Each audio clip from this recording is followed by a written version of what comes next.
put in this cannon.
Guys, I just need to know if you can hear me. So, talking in these things are always very awkward. So just somebody put a reaction, a thumbs up and anything. Thank you. And also I'm probably going to absolutely butcher your names. Hi, James, is that saying you can? Yeah, okay. So listen, I understand. Hi, Yashna. I understand some of you cannot actually access ARC at the moment. So if you cannot access ARC, let me share my screen. Okay, and none of us are turning on our cameras. Nobody needs trauma. Okay, so if you guys cannot access ARC, in the chat, I've put for you a Google Drive with the slides and everything on that I'm going to go through tonight, and the Google Colab, and I'll share the Notebook LLM files with you as well. So don't stress if you don't have access to ARC. We'll put it here as well so that you have access to everything. Okay, and then over here is what your ARC should look like if I stop breaking everything. Okay, so here is what you have in ARC. So if you land on the module, it's got all of these little widgets here that you can go into. I always don't. So this is the first unit we're going to work with tonight. And we're going to start nice and gentle. Don't worry. So there will be PowerPoint slides for you guys. There will be a Colab file, which we'll talk about. There will be flashcards so you can check your knowledge, and a small quiz to go through at the end. Just so you guys can get comfortable with Python, and I'll do that for every single that we are doing. So how are you then all students who have never coded before? Am I correct? So if you have coded before, put a heart. If you have never coded before, clap your hands. Or raise your hands. Okay. So if you have all coded before, why are you in the Introduction to Python workshop? Or did I make it backwards? So if you've anybody, so have you guys have coded before? What are you worried about? But let's start slowly then, because then we might go through this actually a little bit faster than I thought. But anyway, no rest for the wicked. Is this actually recording? Yes, we are recording. You guys, I will upload the recording. Also, I'm very Afrikaans, and this time at night it starts to come out. I will upload the recording of tonight's lecture to YouTube as well. I will embed the YouTube link in ARC, but I'll also stick it in the same Google Drive folder so that you all have access to the resources that we're going to use today. Okay, so this course is actually meant for people who have never ever coded before. So it's supposed to be baby Python. So let's go look, and then you tell me what about this you already know. Okay. All right. Everything I'm going to use in this class was proudly made by Notebook LLM. Do you guys know what a docstring is? Anybody? Okay. Oh, another question. Yes, you guys, the meeting link will be the same for everybody. Okay, did they all say they didn't go? James, what didn't they say? The meeting link will be the same. Okay, you all haven't touched Python before. Have you guys coded in any other language? Because the assumption here is that you've never programmed before. And Python is easy, very, very easy. Before I start, let me actually say this as well. I will make short little videos as well, which will upload to ARC, the same playlist for Python, that just explains concepts briefly. I just have not had the time to do it before tonight. So tomorrow I'll record some short 10-minute videos that just covers a concept at a time. Okay. All right. Now, let's start. Have you all signed up for Google Colab? So this is Google Colab. So if you go into your browser and you're just going to type colab.research.google.com, I'm going to put this link in the chat for you. You will have to sign up with your Gmail account. Have you guys seen announcement where I asked you to sign up to Google Colab. Did you see it? It's not a train smash if you didn't. I'm going to give everybody 5 minutes to quickly sign up to Google Colab. Not 5 minutes, like even 2 minutes to quickly sign up to Google Colab. Yeah.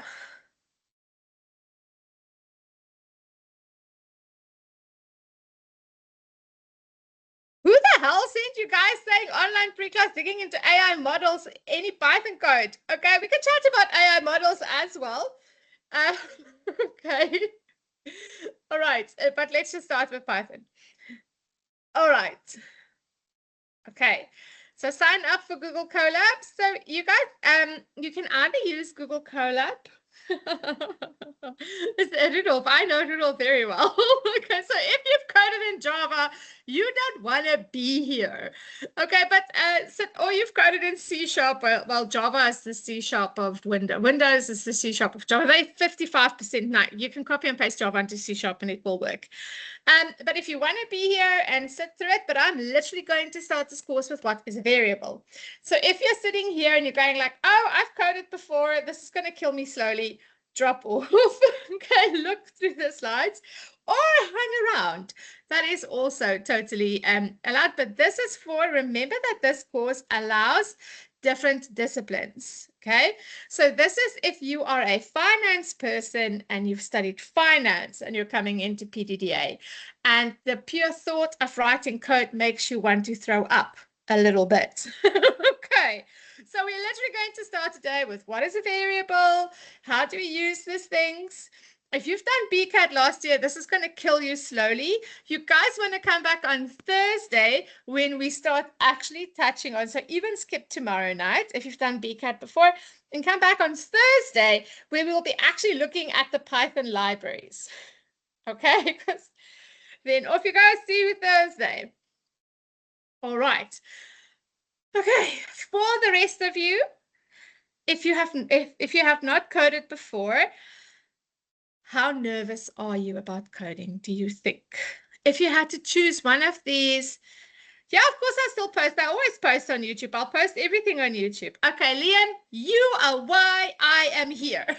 Okay, you are who I'm here to help. So if you guys are sitting here feeling like Liam, you're going like, I'm a finance undergrad or I'm a chemistry undergrad and I've never written Python and it's really, really scary. You are in the right place. Okay. All right. How is the signing up for Google Colab going? Well, Liam, there's no such thing as an advanced coder. So let me tell you guys something. He is a previous student I have. I always said his name. I studied BCom. And at the end of it, yeah, sign up with your personal account, James. Nothing will happen. It's very handy to have. So I had a student who did PDDA and he was a BCom graduate from us.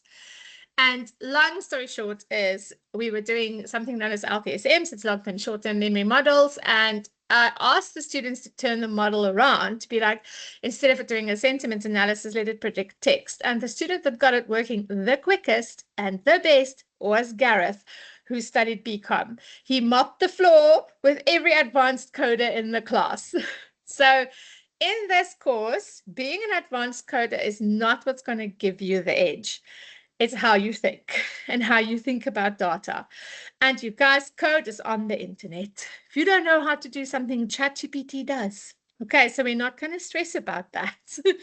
Okay, yes, Liam, mop the floor with them. So don't ever let you thinking that, because all they learn is the constructs of a language. That doesn't make you a data scientist. I mean, then everybody that graduates computer science must be a data scientist. What makes you a data scientist is understanding how to look at and analyze data. And we only use code to make it faster so that we can analyze massive amounts of data. There's no, you're some genius. So you can have done a PhD in computer science and still not hack the PDDA course coding was. Okay. So I'm going to flip between the slides and Google Colab. So I'm going to start a new notebook in Google Colab. And when you sign up to Google Colab, you will have the option of making a new notebook. Can you guys let me know when you have your new notebook up and running?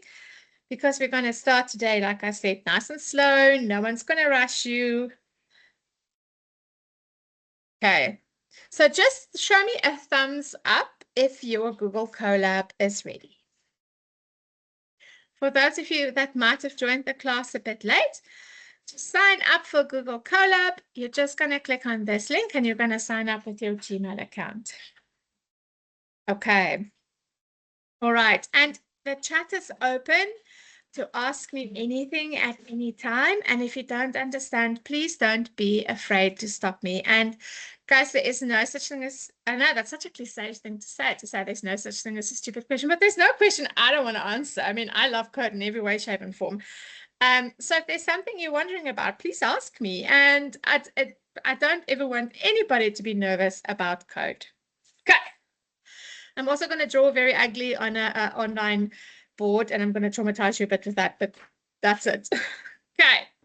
So while we have this guy open, there's Google Colab. You will see there's a button here that says connect. So Google Colab is from Google itself.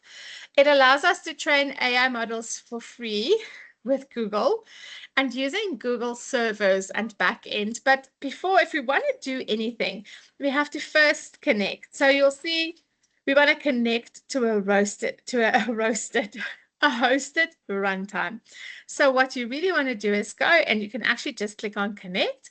And what it's going to do is just connect your notebook with a server that is installed with Python that will let you run your code. And on the very last day, I will take you all through how to install Anaconda on your own machines, set up your variables so that when class starts, you are A for away. I also teach this class in the online space. So if you're an online student, yeah, you have access to me all the time, and anything I do in class, I always record and upload to YouTube. Okay, now we can see that that server has given us a bit of RAM space. It's given us a little bit of compute engine, a little bit of CPU. It's given us 21 gigabytes of disk space. Okay, so now we can actually do something. So what I wanted to do is to get onto Arc and open these slides. And let's talk about, first I will open 9 of them. And let's talk about what we are seeing here, and let's start practicing. Okay, so we all know Python is a programming language. Okay, and all programming languages are all 99% the same. Okay, the fact that Python is a programming language is in no way what makes it powerful. It is just very powerful mathematically. But what makes Python so good for data science is all the libraries that was created. So a library is just pre-done code that you can just steal. I mean, isn't that fabulous? And it's for free. So that's what makes it so wonderful, because data scientists over the years really enjoyed Python over the years. And they've just started to be like, oh, well, let me just make a little library. And actually, at the end of this week, I'm going to show you guys how we make our own little library or little class that we can pull in so you can understand. Okay. So the first thing is when it says, just remember that Python is meant to be readable. So, and it's meant for you. So syntax can be quite complicated. So Python syntax is said human readable. So Python syntax looks like this: name equals Alex.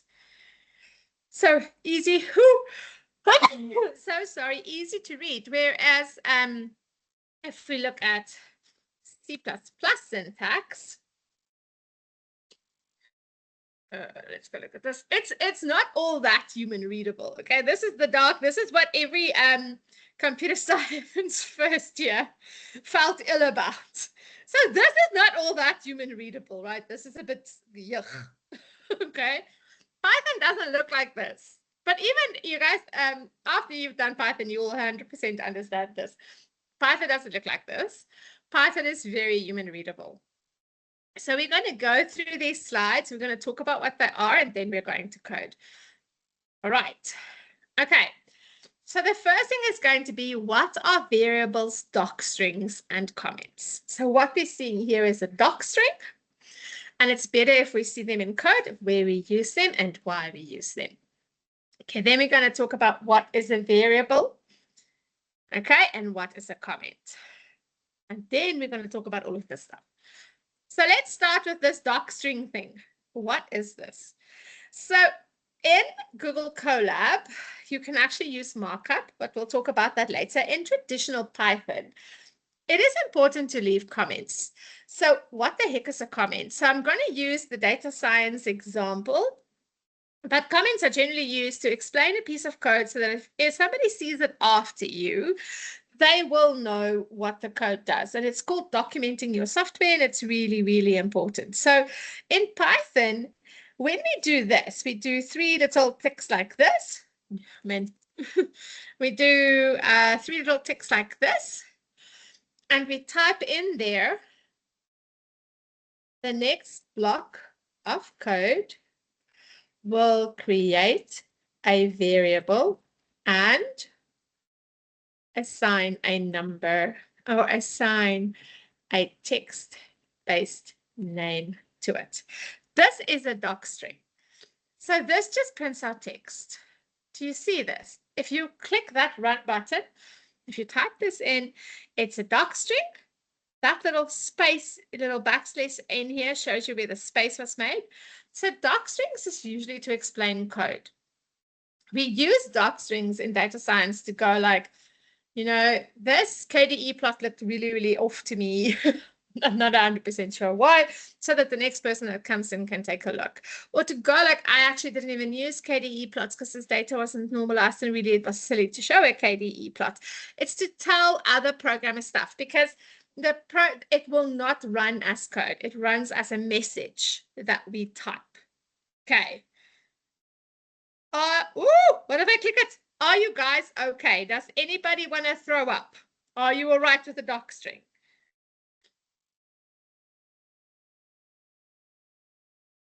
It's like, okay, Liam, thank you for talking to me. So let's go write some code. So Python is something that's known as a dynamically typed language. So if I'm going to say name equals Alex, like we had there, but I want to say name equals Linus because I really like Linus. So if I run this, if I hover my mouse over this, that's not going to do it. That's going to be irritating because I'll show you the other ways to do this. What I have done is I have told my computer, and I'm going to show you this on a free whiteboard. Hold on a second.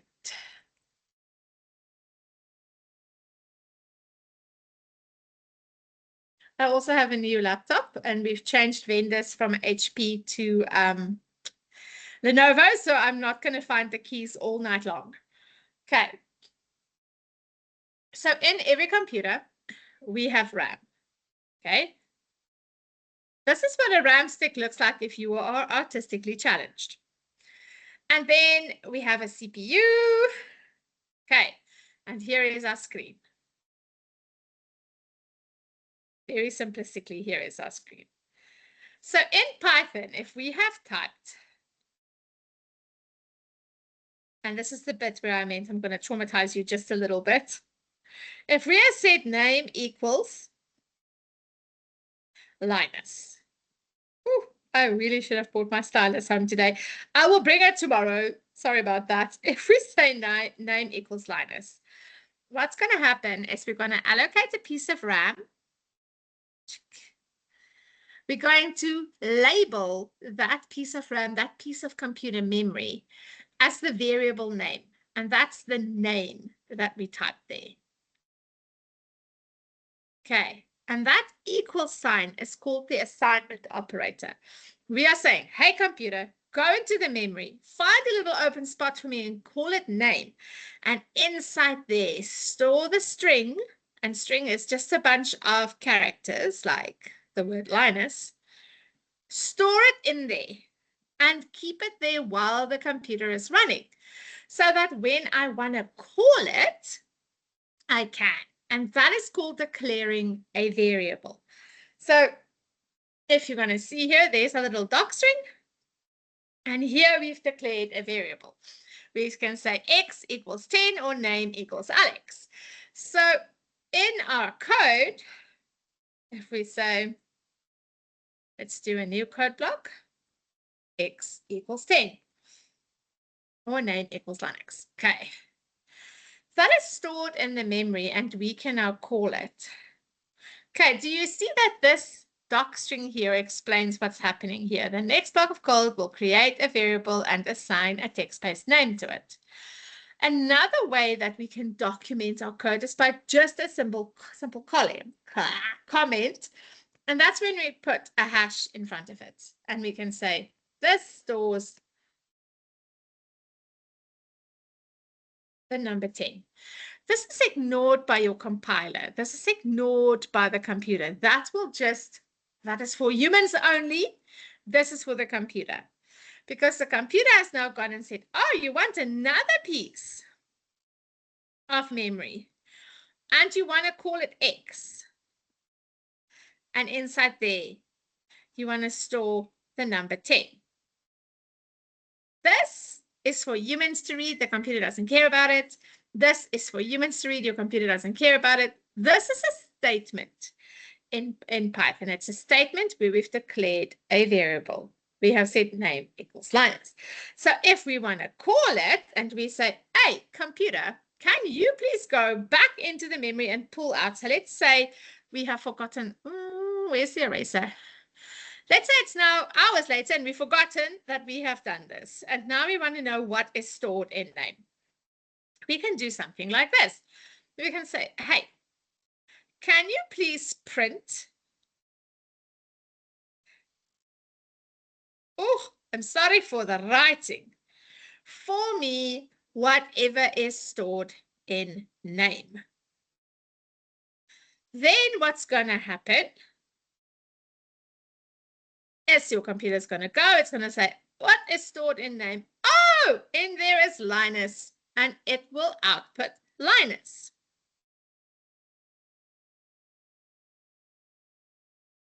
All right.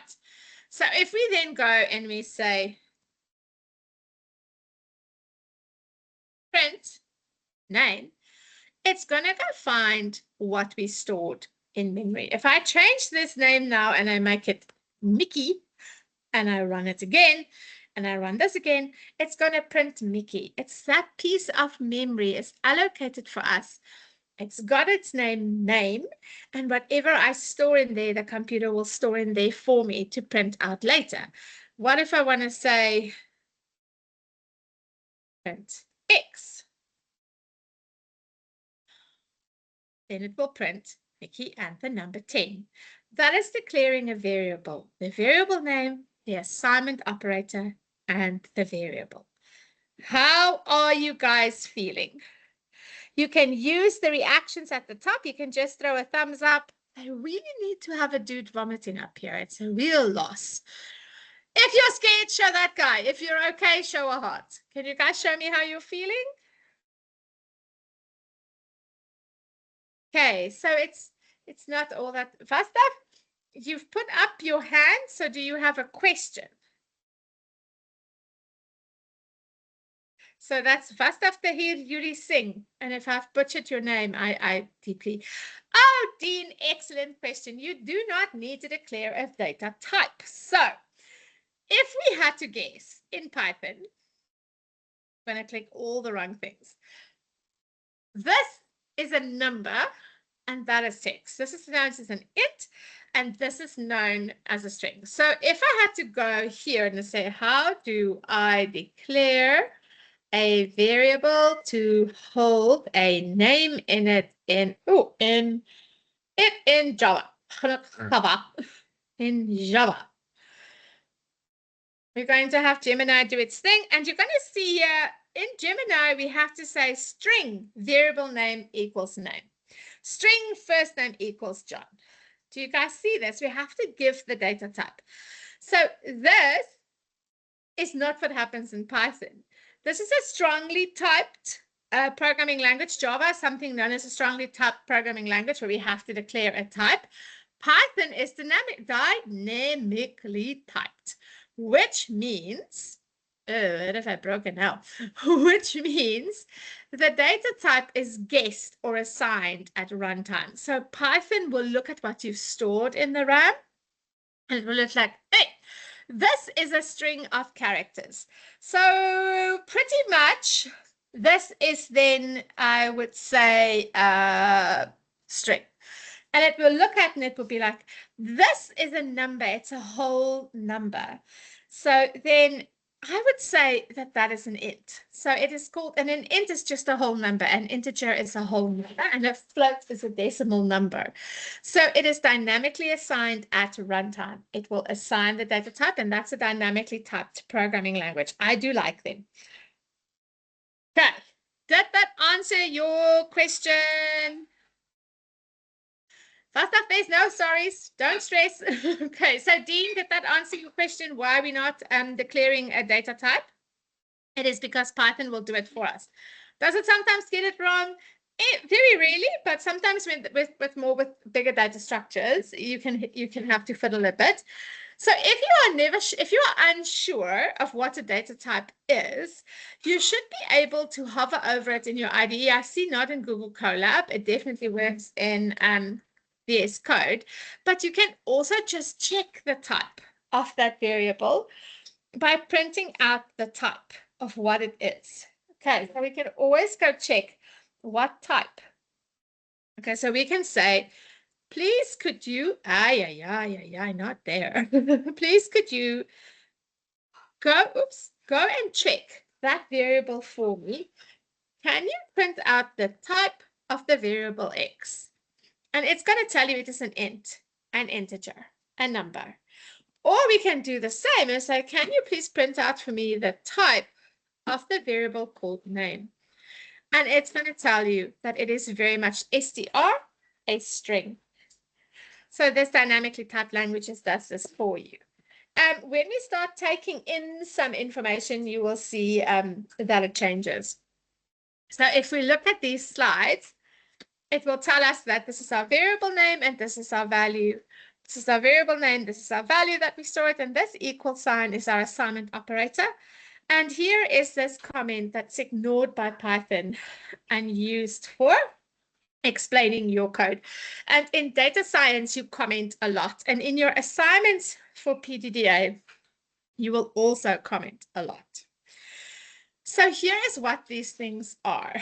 Oh, and there's other ways we can also show it. So an integer int is whole number, okay? Then when we have decimals, we use something called a float. Okay, a floating point is when we want to use decimals. When we want to say something is true or false, we use a Boolean called a bool in Python. And when we store characters, we use str, which is a string. You can also say is instance x int. We can also take this and it will print true or false. So it will tell us, yes, this is, or it's not. So let's go check that out. So we can also use this little guy. We can say is instance, and then always I forget. Oh, also, please don't memorize code. You can just look it up. X, int. Otherwise, you're going to die. Okay, so let's run that. And it's true. X is an int. It's telling you, see, and there's that bool, true or false. Yes, this is true. Maybe, what is name? Is name an int? Yet, that Boolean other value false. It is not an int. So now you guys already know 27 minutes into class what a docstring is, or what a comment is, or what a variable is, what an assignment operator is, and the main data types in Python. And did anybody die? Is anybody lying on the floor? Yes, Stephanie, 100% installed. Installed. Sorry, I was reading half of James's thing. 100% install in recorded, and it will be uploaded to YouTube. You guys can use the ARC links for the next class, Nikhil. No, but the same Teams link will work for the next class as well. I didn't create a whole team space. I think your small lecturer does that, but that would just be a throwaway team, and I come from a computer science, and like I don't like throwaway stuff. So this will be uploaded. I usually upload all the videos to YouTube, and I make a playlist. So you can just watch the playlist. Okay, so that is the first little bit of Python, where we looked at all of these things. And they're not hard at all. It's actually very easy to do. Okay, now we want to take in some information. Okay. But there's just something we have to look at here. It says trap input always returns a string, even if the user types a number. Now, what the heck is this? So obviously we want to type things in here. We don't just want to store stuff in the memory random. Sometimes we want to type stuff in there, and we can use the input command for that. So if we want to type in anything, we can say input. Okay, so let's have a look at an input. Oh, should we maybe first make some floats? Let's just go make all of the data types. So now I have this bloody Gemini here that I don't want. Go away. Okay, so let's go make just, if I try, if I say H equals 10.5, this will be a float. Okay, and we will see this if we say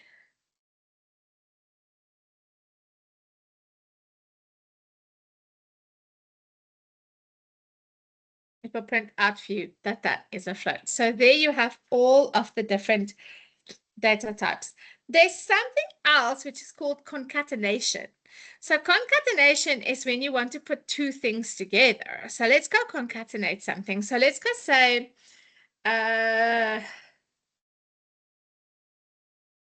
yo, this keyboard's going to kill me. And just in Python, if you have two words stuck together for a variable, it's always lowercase with an underscore. So let's go say this last name is Trevalts. And we want to print out, or we want to say Linus Trevalts.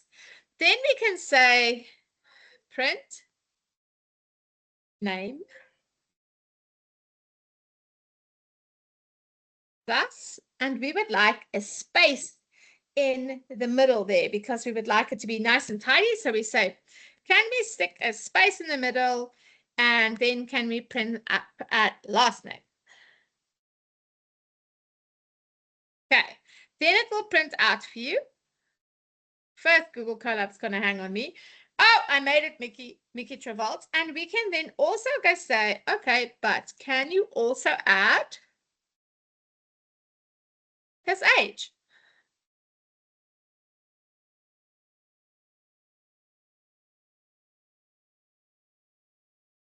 And there we broke something. Why? Because we cannot convert a float to a string. Okay, and I will show you how to fix that. So this is where the data types can become a bit of a pain in the bum for you. It says we can only concatenate a string and not a float. So I will show you a little bit later when we get there to make this act like a float. Okay, I have to make it act like a string, or how we convert data types to a string. Okay. All right. So, where are you guys? Are you still okay? Okay, and then there's a wild, crazy, hey, Problem, how are you? Then there's a wild, crazy data type. Sarina, Oh, how are you? I'm good. It's good to see you. Okay. Let's go look at a Boolean value for a second here, and then I'll come fix this one for you guys. When we get to how do we convert data types, we will come fix this one up. Okay, so what if we want to set a Boolean value? So let's say we call this is genius equals true. Then we set a Boolean value. Okay. And all we can say is not genius equals false. Then there is a very weird data type called a complex, which I don't think you guys will use. It's when you put strings, letters, and numbers together. I've put it for you in the Google Colab. That's on the drive, and that's on, what is it called? On ARC. And they actually only use in engineering. So I'll show you what a complex looks like. So I had this in your notes, and I said, your Star Wars rank, because nerds be nerds. You can have a variable that looks like this, 2 plus 3k. Okay, it will actually work. No, man, it must take the 3k. there must be a stairs in the middle. This is called a complex. I might stuff this up 9 million times because we don't really use them. Does it want only a J then? Because we don't really use them. They are only used for engineering. So if we go say, what is this type? What is this guy? And you should probably never see them. But if you one day look at this and you're like, what in the actual bad words is this thing? That is called a complex. For the engineering complex people. Okay, so those are all the data types that you will generally deal with in Python. Okay. So are you guys okay?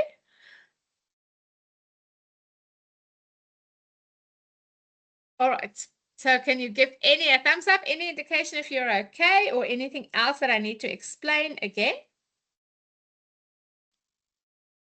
Larissa?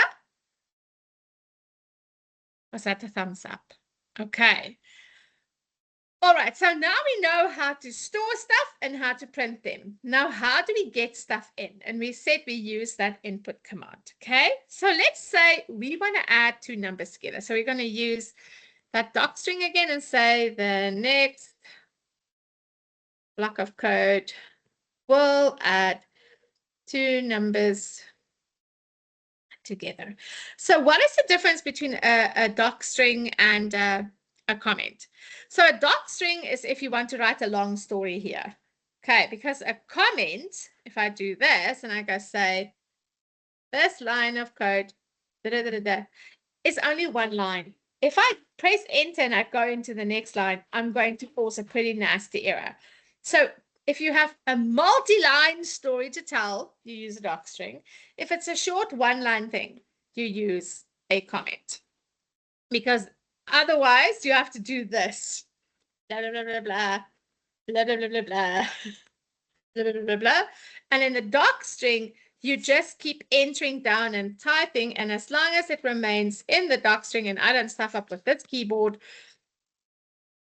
it will not break. That's the difference between the docstring and the comment. Okay, so let's go accept some input. So now let's make this guy feel better. So let's go accept some input. So there is a really nice input command that we can use for it. So we can say, let's add two numbers together. So we can say num1 equals input. And then we tell the, oh, look at this, it's going to do it for us. We want to say num1 input, enter the first number. Num2 input, input the second numbers. And then we're going to say, now we want to add them together. And we're going to say added numbers is num1 plus num2. All right, let's try this out. And we go and say, okay, the first number is 10. The second number is 20. Okay. Oh, we're supposed to print them. Sorry.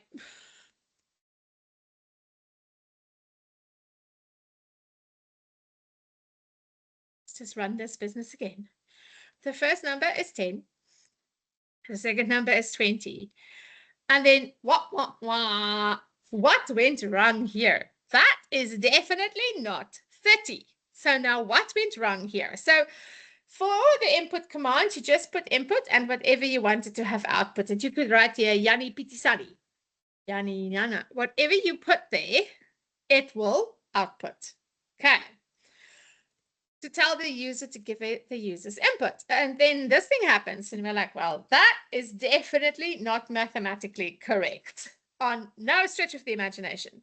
There's a little trick with the input command that can bite you in the bum when you've just started. So there it's going to tell you trap. Okay.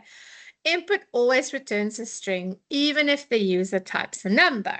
So no matter what number you type in here, it's always going to return a string. So there's one instance in Python where we fiddle just a little with the data types. Okay, and that's with input. So if we want input to be correct, we're going to tell it, well, input, you are actually expecting an int.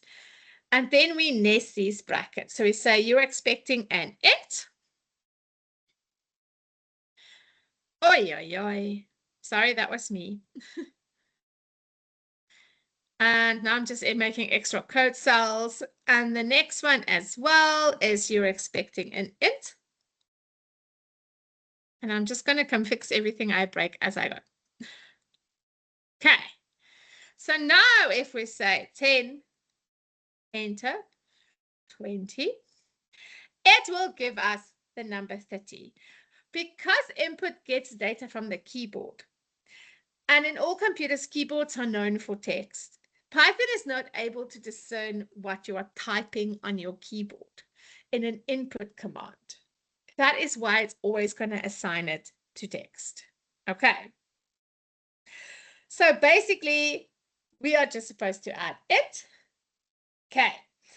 Now, does that make sense to you guys? So this is called castings. Do the different code cells run async? Yes, they do. They run, you have to run the first buffer for, you have to always, so if you don't run one of these code cells, you can't use them lower down. So generally they run independently of each other, but if you need one of the code cells outputs or values in a, let me show you rather. So I'm going to forget to do this. Okay, so I'm going to go make a variable called int. What am I doing? I'm going to go make a variable called stuff. And I'm going to forget to run that variable. And I'm going to say, oh, I'm going to not run this code cell. You see this? And I'm going to go say print stuff. The print will still try to execute, but it will tell you the name stuff is not defined because I haven't run that cell. So if I go and run that cell and I now go and run this cell, it's going to print out 10. Okay. Did that answer your question, Dean? If they don't rely on each other, they can just run. Okay, something else I want you guys to see what's going to happen here. If I enter in a float here, we're going to get a nasty error. It's going to tell us ints don't take floats and floats don't take ints. Okay, so you're going to have to be correct in the way that you want to assign your variable. So you would have to make this guy a float. Okay, we would have to go and say, okay, this is a float. Now let's try this again. Let's run this again and say 10.5. But what if we leave the other one just 10? What's going to happen? It will work. Okay, because the two, you can have a float and an int. But with the input command, you do have to be quite specific to be like, listen, I would really like to see an int in this instance. I'd really like to see a float in this instance. The user's going to enter a bool. You just have to be quite clear. Okay. All right. And of course, the Python errors are not the most human readable thing. So I'm going to change this back to int and run it and force that error again. So we're going to say 10.5. Oh, first we're going to break anything. And it's going to tell you invalid literal for int with base 10. Base 10 just means the numbers 0, 1, 2, 3, 4. It only takes whole numbers. But there is this that will explain the error to you in Google Colab. It is not in Visual Studio Code. It's also going to take forever with my super fast internet. But this will explain the error to you in Google Colab, which is why it is a nice thing to work with. What do we do? Okay, so why can't I not read this now? It's going to tell you you're getting a value error because you're trying to convert a decimal number 10.5 into an integer. You should use float instead. Okay, otherwise, if you're not in Google Colab, what I normally do, and I don't know what the heck happened, is you can choose your pick. We can use Gemini, but that's Gemini built in there. You can say ChatGPT, and you're going to see how infinitely much I use ChatGPT. And we can just say, right, what the heck happened here? And then the only thing that's a little bit annoying about ChatGPT is it's going to write a 7-paragraph explanation. You see, like it's overkill. We really just want to know, but it will also show you while it writes you its life story, it will also show you how to fix it. Okay. And then it will also go too far and confuse the hell out of you of ceiling and floor, which is only coming later. But all you should do is and here it's actually casting. So that's the other thing that we can do. So sometimes, like when we had this print debacle here. Hey, that's the wrong notebook. That's the notebook I made for you guys. So sometimes, okay, I'm sorry for the error, Python. I will be fixing it now. Okay, I'm just going to make this guy float again. Okay, nope, now we're stuck until we exit this Gemini mess. Go under. Okay, if we go back up here, and I can figure out how to close Gemini now because I almost never use it in here. Do you remember where we wanted to print the full name, the last name, and the number or the age? Okay, so what if we wanted to change something? How do we do that then? How do we cast? So what we can do is we can say plus this keyboard plus string age. Problem solved. Okay, so we can actually go and say, I want this integer to appear as a string. Okay, so are you guys ready to do a tiny little baby experiment by yourself? It's not hard. I'm going to give you 3 things and we're going to write a small little program now. Oh, I forgot one thing. I have to show you how to format stuff. All right. Okay, so we can use an F string as well. If you are someone that swears, that word's quite ironic. Okay, but we can use an F string as well to output this information. So we can also say print, okay, and then we're going to say F to say we want a formatted string, an F string. And then we can say Linus is, and then whatever you put in the curly brackets will be a string anyway. We're going to say age in those curly brackets. Sorry, and then we have to not be outside of the inverted commas. This must stay there. So everything that we type in this F string inverted commas will be converted to a string. Okay, so you can either do the way I've done it at the top, or you can say Linus is F, print F string, Linus age in the curly bracket, age years old. So here is your 10-minute little exercise. Write a small program in Google Colab. Then, yeah, so you guys will be getting a souped up VM to use, but most students actually use Google Colab, and there's like a million online spaces that you can use. So for first semester, Google Colab is actually really, really nice. But if you're running on a laptop, in first semester, if you have an i7, say maybe even an i5, but if you have an i7 with, say, 32 gigs of RAM and an SSD, it's more than sufficient. It's second semester where the hardware requirements become a bit harder, where we provide you guys with a VM. So I am actually working at Emirates as a research scientist, and I just lectured data science because I love it so much. But I work as a research scientist, and the machine that I am currently running is, I have an i7, I have 64 gigabytes of RAM, and I'm running a pretty wicked Ryzen AMD. I don't even have an i7 anymore. That was my older machine. I am running a Ryzen, I want to say 9 AI processor. I have a dedicated GPU. I have 64 gigs of RAM. So, but even that, for real, like this is a monster. It's also heavy. Even that for data science is really not enough. So even when I am either chunking through tons of data for a study, or I still Oh, how much VRAM do we need for, for AI models? Good question. It really depends on the model. For the first semester baby things, doesn't really matter. It's too tiny. You can use Google Colab. For the second semester, you want 32 gigs. Otherwise, things are going to hiccup a little bit. Problem, how was the VMs last year? Did you use one, Problem?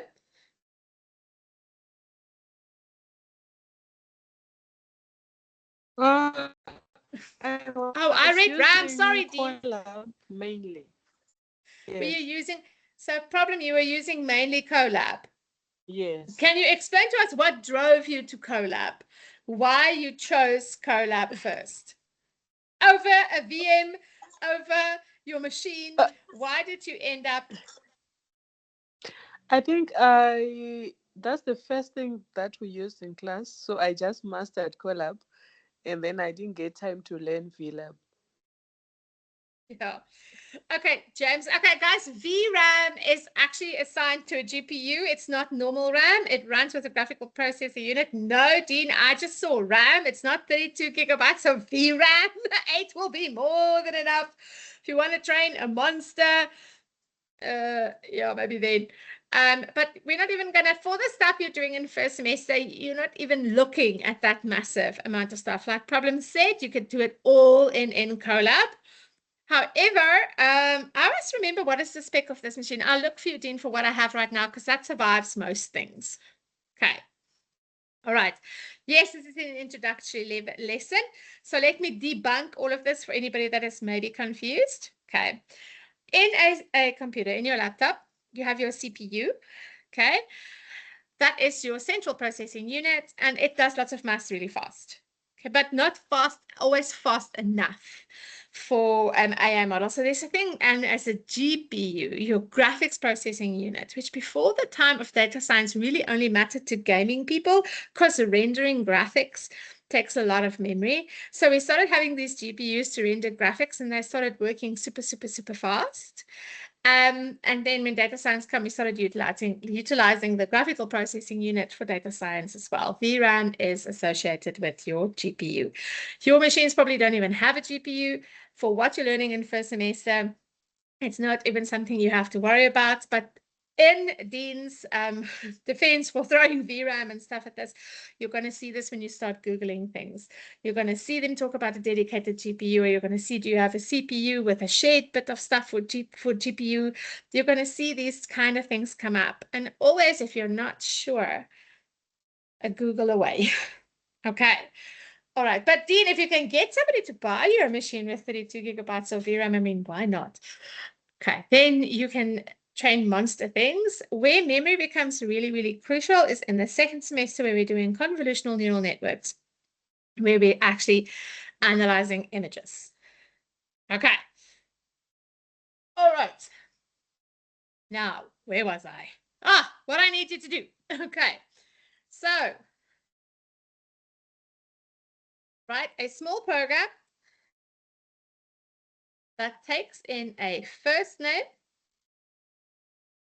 a last name, an age, and a decimal number of months left in the year for an age. For example, I am 21, but my true age is 21.9. Okay, because in 3 months is my birthday. So I want a program that says, enter your first name, and then you enter your first name, and one that says, enter your last name. Then you enter your last name. Then it must ask, enter your full age.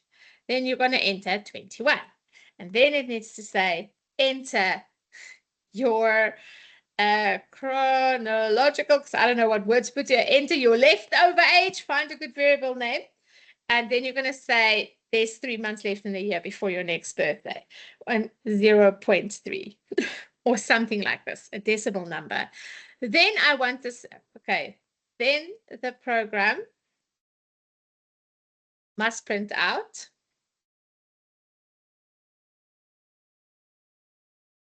I am first name, space, last name, and I am 21.3 months old. And I know there's 1 million typos here, but that in Google Colab, can you guys go practice that for me for a second? So naming conventions for variables in Python is always lowercase. So here is the naming conventions for variables in Python. Okay. Always lowercase. No spaces, because then it's going to think it's two variables. If a word has a space, or if a variable name has a space, use an underscore. Example, first name. That is PEP8 Python approved. How it should be written. If you guys want to know what PEP8 is, that's a linter. That's how you end your life slowly while you cry in front of your computer. But that is how you declare variables in Python, always lowercase, underscore in the middle. Now, off you go, hit those Google Colabs and practice. I am right here for any questions. I'm just going to sit here and wait.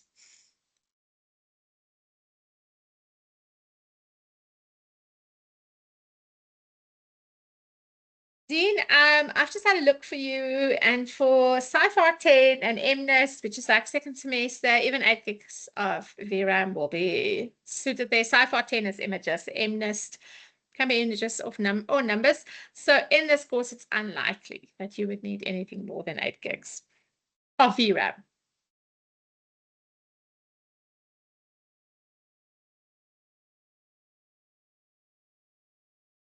Then when we're done here, we will see if there's anybody brave enough to share their little program.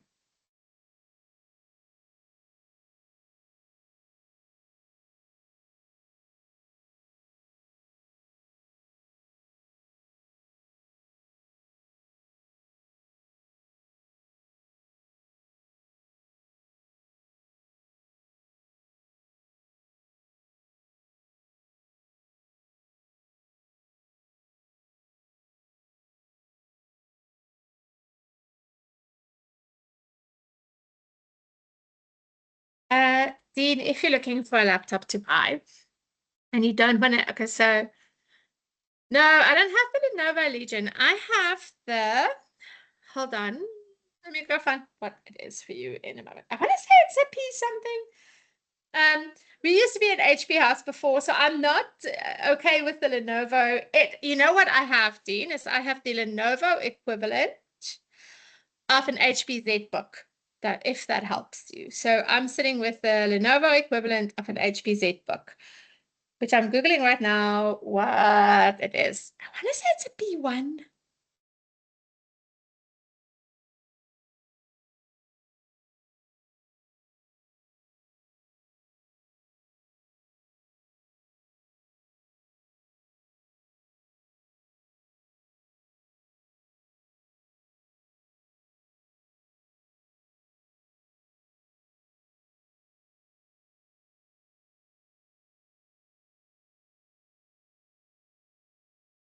I'm gonna go find them.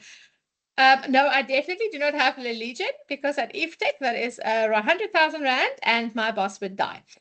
7,000, 9 million deaths. It is a Lenovo ThinkPad P1. I'm almost sure. I've also only had it for 2 weeks. Let's go see. If you're an HP user, just know that the keyboard is going to drive you nuts. I'm quickly looking on my phone for you. What she is.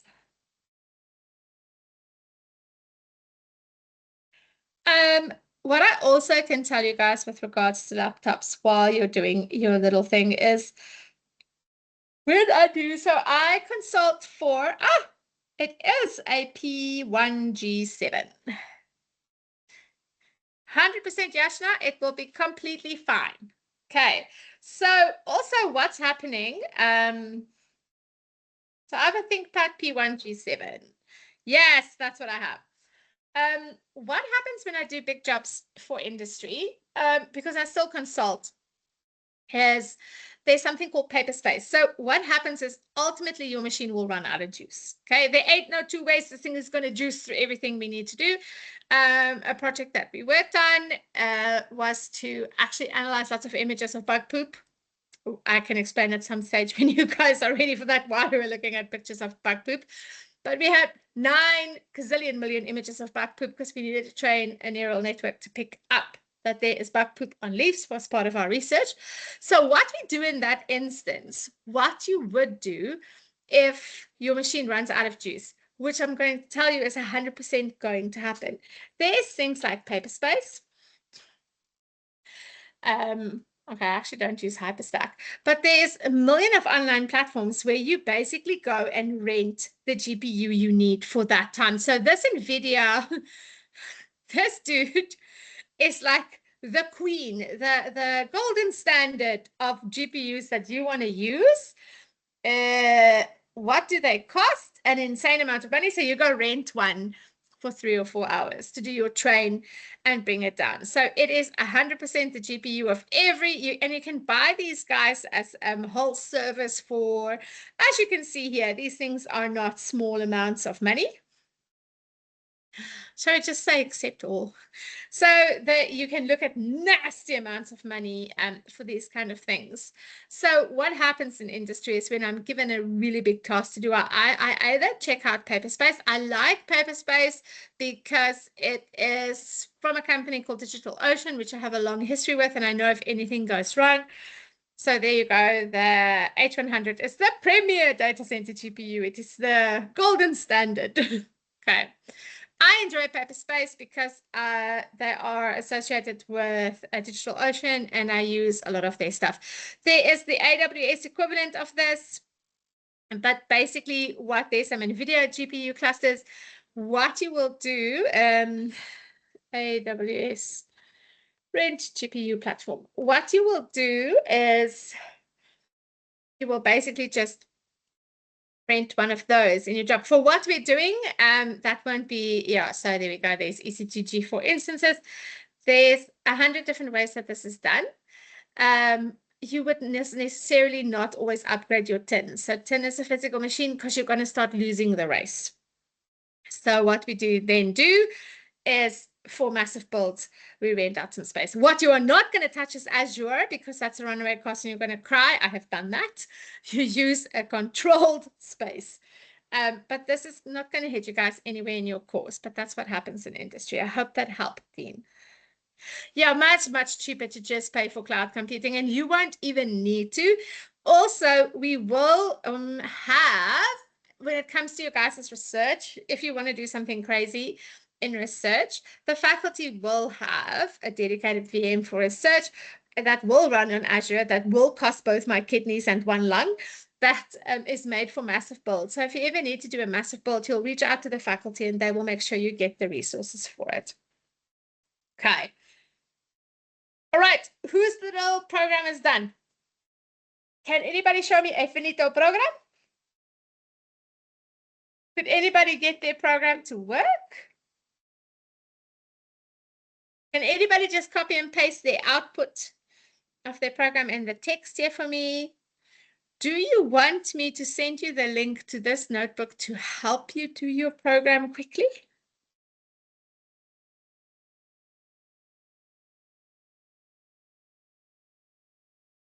So then you can quickly write it so that you know.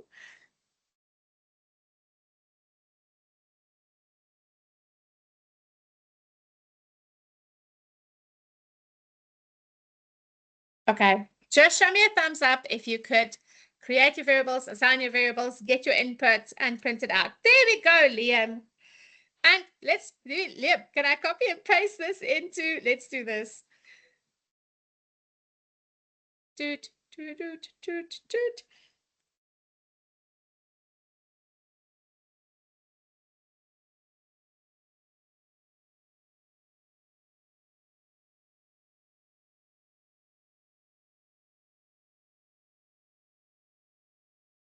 There we go.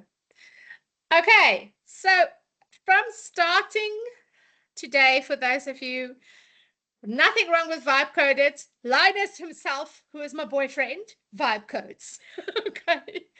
All right. So what I was gonna say is, after today, how are you guys feeling? Can you give me an indication of, I feel that I can actually, if we go through the rest of the stuff and we'll recap what we've done today, if I go through all of this, I will be okay? So can you guys show me a thumbs up if you feel like this is something you can actually take in and learn and it's not all that hard? Or show me the super scary face and then I can worry about you the rest of tonight. So can you guys give me an indication how you are feeling? And I want to just remind you that you are very, very welcome. Oh, this is the other thing. There is I think we can start a WhatsApp group. If you guys want to, but there's also a class WhatsApp group. How many of you are online students and how many of you are campus students? Are any of you full-time campus students? Campus, okay. Right. Campus. What? So no? Bloody heck. You're telling me the online students are not here. I'm going to injure them. Okay.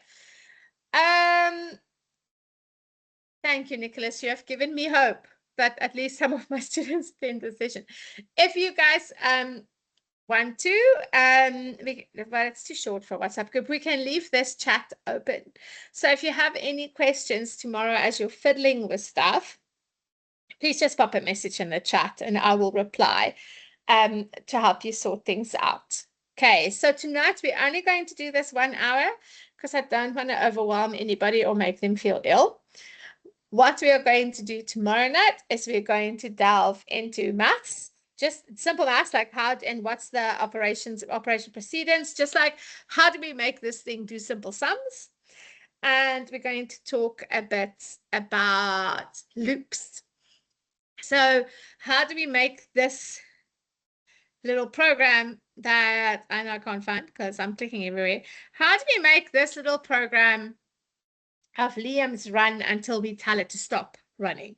Because obviously, if we want to ask 50 people their first name and last name, we don't want to code this up 50 times. We're going to run a while loop that allows us to quit. Or this, we're going to look at different types of loops. So in the next class, it's basic mathematical operations, logic gates, which sounds a lot harder than they are, and loops.